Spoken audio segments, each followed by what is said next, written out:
आज सकाळी दिंडी निघालेली आहे वाल्याहून आणि मुक्काम दुपारचा आहे निराला। आज सकाळी 4 वाजता निघालो आणि जवळपास 12 किलोमीटरचा प्रवास झालेला आहे। माऊलीच्या सोहळ्यामध्ये चालण्याचा आनंद, या भक्ती रसामध्ये डुबण्याचा आनंद घेता आला।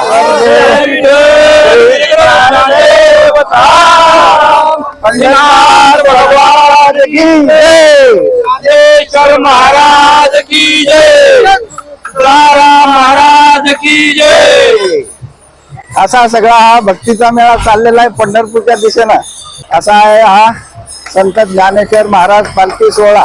त्या पालखी सोहळ्याचा व्हिडिओ आवडला तर शेअर, लाईक आणि सबस्क्राईब नक्की करा। माऊलीच्या रथाला पोलिसांची सुरक्षा कवच असते।